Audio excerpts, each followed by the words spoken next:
할렐루야. 네, 오늘 이 하늘도 주님과 함께 승리하시길 축복합니다. 자, 오늘 이 12장에서 우리가 이제 8장에서 11장까지 소위 이제 그 성전 환상이라고 하는 그런 이제 말씀을 보았는데요. 오늘 12장 이후로 또 다시 이제 예루살렘 멸망에 대한 그런 이야기들이 계속되고 있습니다. 오늘 12장에서는 특별히 예언자들이 행하는 예언의 한 형태인 상징 예언, 그죠? 행위로 상징적인 어떤 예언을 하는 그런 모습들, 특별히 에스겔은 이런 상징 예언이 굉장히 많다라고 말씀을 드렸잖아요.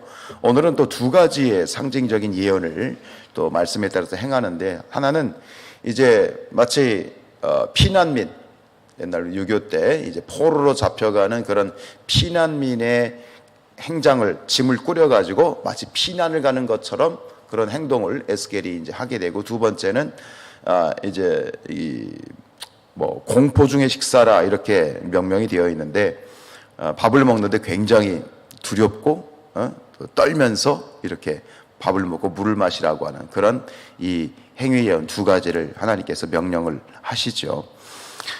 이런 어떤 행위적인 예언을 통해서, 행위 예언은 이 말로 안 되니까 행위를 통해서 더 굉장히 적극적으로 아주 강력하게 메시지를 전달하는 그런 방법인데, 이를 통해서 하나님이 원하시는, 이렇게 하라고 하시는 이유, 궁극적인 목적이 뭡니까? 오늘 15절, 16절, 20절에서 세 번이 반복이 되고 있고, 앞에서도 그렇고 뒤에서도 계속 나오는 이야기가 있어요. 이런 예언을 통해서 주고자 하는 하나님의 메시지는 아주 명확합니다. 그러면 15절, 16절, 20절을 한번 보세요. 어떤 말일까요? 내가 여호와인 줄을 그들이 알리라. 16절에도 끝에 내가 여호와인 줄을 그들이 알리라. 20절 내가 여호와인 줄을 너희가 알리라 하셨다 하라 그랬잖아요. 그러니까 결국 이 모든 걸 통해서 하나님께서 두 가지를 말씀하시는 거예요. 두 가지를 깨닫기를 원하시고 두 가지 메시지를 계속 주시는 거예요. 뭐예요? 하나님은 만홀히 여김을 받으시는 분이 아니라는 거예요. 너희들이 그렇게 우습게 여길 그런 분이 아니라고 하는 것, 첫 번째. 두 번째는 뭐죠? 하나님께서는 이 모든 역사의 주권자, 모든 역사의 운명을 쥐고 계신 분이다라는 것, 이것을 계속해서 하나님께서는 메시지를 전하시고 있고, 그를 통해서 또 다시 회개하고 돌아올 기회를 주시는 것 있죠. 그러나 지금 바벨론으로 잡혀온 이 이스라엘 유다 백성이나 예루살렘에 남아있는 그러한 유다 백성이나 똑같아요. 지금 똑같아요. 뭐예요? 이에 대한 반응은 냉담함이고 또 무감각함이고 또 이를 거부하는 것이죠. 그래서 오늘 이 말씀에 보면 이런 어떤 반응을 보이는 유다 백성들을 향하여 이것을 한마디로 정의하시죠. 2절에 보시면 뭐죠? 인자야 내가 반역하는 족속 중에 거주하는도다 그랬어요. 그래서 여기 보면 또 2절 끝에도 그들은 뭐다? 반역하는 족속이다. 9절에 보세요. 9절에 보면 인자야 이스라엘 족속 그 반역하는 족속이 이렇게 되어 있고, 25절에 보면 25절에도 중간에 보면 반역하는 족속이요. 그러면서 이 반역한다, 이런 어떤 유다 백성들의 정말 냉담하고 무감각하고 참된 선지자의 말은 귀뚱으로 들으면서 오히려 거짓 선자들의 말에 그냥 미혹해가지고 거기에 다 귀를 기울이는 이런 어떤 이스라엘 백성들의 행태를 반역하는 족속이다. 그럼 반역이 뭐냐 말이죠. 반역이 뭐예요? 2절에 보세요. 반역하는 그 반역에 대해서 이렇게 정의를 하고 계세요. 그들은 볼 눈이 있어도 보지 않고 들을 귀가 있어도 듣지 않는 것. 이게 반역의 정의로 하나님이 말씀을 하고 있어요. 그러니까 이게 볼 눈이 있어도 보지 않고 들을 귀가 있어도 듣지 않는다는 것은 듣지 못한다는 얘기가 아니에요. 듣지 못하고 보지 못한다는 얘기가 아니라, 공동번역에는 이렇게 얘기하고 있어요. 두 눈이 성하면서도 보려고 하지 않고 두 귀가 성하면서도 들으려 하지 않는다. 못하는 게 아니에요. 의도적으로 거부하는 거야. 듣기를 거부하고 분명히 보고 있으면서도 이 눈 가리고 아웅하려고 하는, 참 굉장히 아주 뭐 이런 모습을 지금 이제 반역으로 그렇게 정의를 하고 계신 것이지요. 반역이란 말을 이제 이 히브리 원어로 말하면 메리라는 말인데, 반역한다, 이 메리란 말인데, 메리의 원어가 뭐냐면 마라입니다. 마라. 여러분 마라 생각나십니까? 마라? 뭐가 생각나세요? 예, 마라의 쓴물. 이게 메리, 이게 반역한다. 앞에서는 2장 5절을 패역한다는 말로 번역하고 있는데 같은 단어예요. 여기서 반역한다, 패역하다. 메리, 마라입니다. 마라의 쓴물. 말 그대로 마라는 쓰다는 얘기예요. 그 맛이 쓰다. 이게 패역이라고 하는 이 반역이란 말이 뭐냐면 너희들 참 쓰다라는 얘기예요. 쓰다. 써서 먹을 수 없고 써서 이렇게 내가 수용할 수 없다라고 하는 거예요. 그게 1차적으로 뭐냐면 부모의 말도 듣지 않는, 부모의 통제도 거부하는 할 정도로 아주 구제불능이고 구제불능이고 통제불능인 그런 상태, 그것이 바로 이 마라, 쓰다라는 그런 이야기입니다. 참 그렇죠. 우리 인간의 죄성이라는 것이 참 이렇게 참 어리석기도 하고 악하고 그렇습니다. 그런데 오늘 이 묵상 가운데 제 마음에 주시는 묵상의 핵심은 뭐냐면 이겁니다. 인자야 네가 반역하는 족속 중에 거주하는도다. 지금 에스겔 선지자에게 말씀하시는데 이게 뭐냐면 지금 에스겔이 어떤 삶의 자리를 말하는 거예요. 에스겔이 살고 있는 삶의 자리, 그리고 사역의 자리, 이걸 이제 뭐 독일어로 지침 레벤이라고 말하는데 삶의 자리, 지금 에스겔이 거하고 있는 그런 삶의 자리를 지금 정의를 하고 있는데, 너는 이 반역하는 족속 중에 그 족속 안에 살고 있다라고 말씀한, 이게 무슨 뜻일까요? 그리고 이것은 에스겔뿐만 아니라 당시에 이 패역하고 반역하고 아주 쓰디쓴 그러한 이스라엘 백성들, 유다 족속들 가운데 에스겔이 딱 그 속에 거하는 것처럼 이것은 에스겔에 대한 이야기면서 동시에 지금 우리의 모습이에요. 우리의 삶의 자리를 말하고 있는 거예요. 마치 예수님께서 그 제자들을 파송하실 때, 우리가 어제 그 제자들을 전도 파송에 대한 말씀을 드렸는데요. 똑같이 마태복음에 보면 이 전도 파송하는 이야기를 하시면서 누가복음에는 없지만 마태는 이렇게 이야기하고 있죠. 마태복음 10장 16절에 보면 보라 내가 너희를 보냄이 이리 가운데 보냄과 같도다.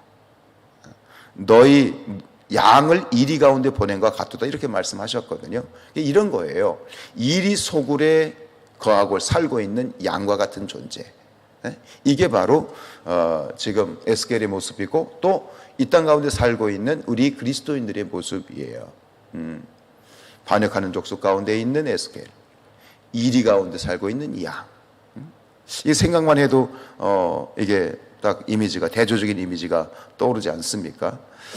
이 세상은 어둠으로 대표가 되고요, 하나님을 우습게 여기고 하나님을 거부하고 하나님의 뜻을 알면서도, 무엇이 옳은지를 알면서도 보려고 하지 않고 들으려고 하지 않는 그런 어떤 귀 닫고 눈 닫고 사는 세상 가운데에서 정말 하나님의 뜻대로, 하나님의 말씀대로 살려고 하는 그런 우리의 존재가 있는 것 있죠. 이것은 어떤 모습과 같으냐면, 여러분 바닷속에 사는 물고기를 한번 상상해 보세요. 여러분 바닷물, 그 짜디짠 그 바닷물 속에 물고기가 살아요. 그런데 그 바닷물 속에 사는 물고기가 짭니까? 그렇지 않습니까? 물고기 자체가 짜요, 안 짜요? 안 짜죠. 그럼 물고기가 언제 짜지죠? 죽었을 때. 죽었을 때 염분이 스며들죠. 이런 원리와도 좀 같다고 생각해요.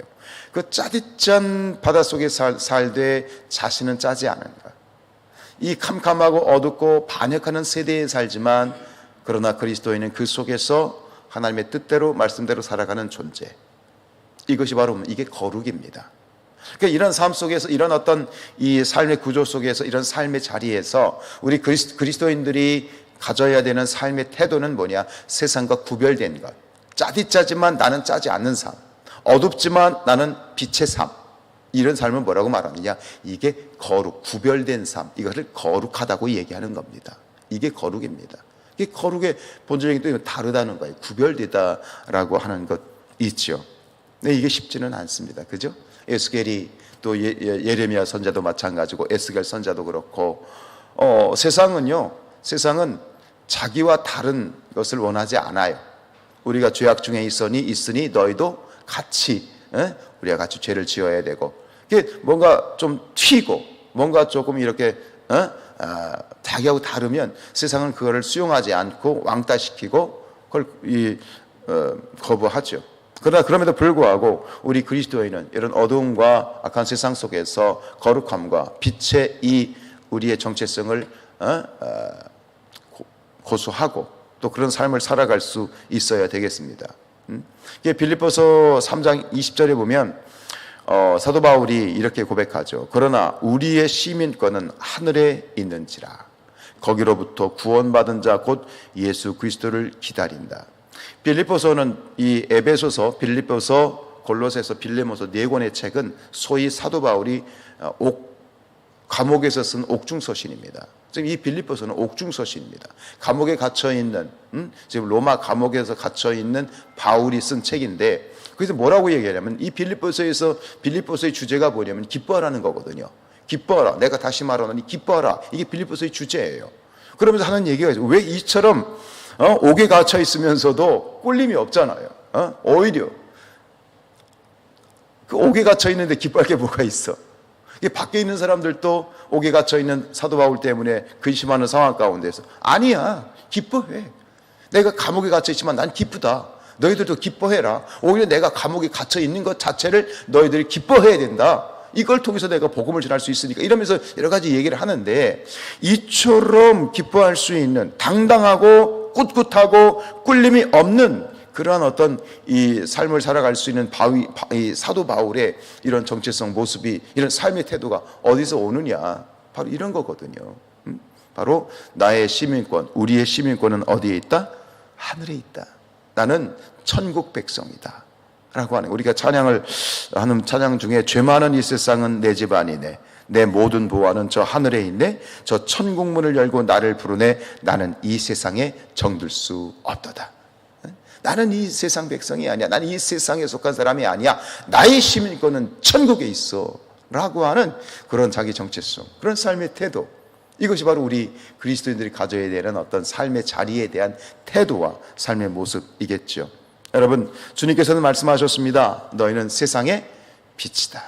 너희는 세상의 빛이다. 무슨 얘기입니까? 세상은 어둡다는 얘기죠. 이 캄캄한 세상 가운데 우리는 그리스도인은 나 홀로라도 빛된 삶을, 그래서 에베소서 5장 8절에 보면 너희가 전에는 어둠이더니 이제는 주 안에서 빛이라, 빛의 자녀들처럼 행하라. 여러분, 이 캄캄한 세상 속에서 빛으로 살아가시길 축복합니다. 그래서 주님께서 뭐라고 말씀하셨다고요? 마태복음 10장 16절에 그러므로 너희는 뱀같이 지혜롭고 비둘기같이 순전하라. 이게 바로 우리가 이 세상 가운데에서 우리의 삶의 자리에서 거룩하게 구별된 삶을 살아갈 수 있기 위한 예수님의 가르침으로 우리가 받아야 될 것 같아요. 뱀같이 지혜롭고 비둘기같이 순결한. 오늘 우리가 함께 기도할 것은, 기도의 제목은 이렇습니다. 하나님, 오늘 이 세상 가운데서 내 삶의 자리에서 비둘기 같은 순결함을 유지하기 위하여 뱀 같은 지혜를 주십시오. 그래서 오늘도 삶 가운데 정말 거룩함으로 구별된 삶으로 빛의 삶을 살아갈 수 있는 저와 여러분들 될 수 있기를 주님의 이름으로 축복합니다.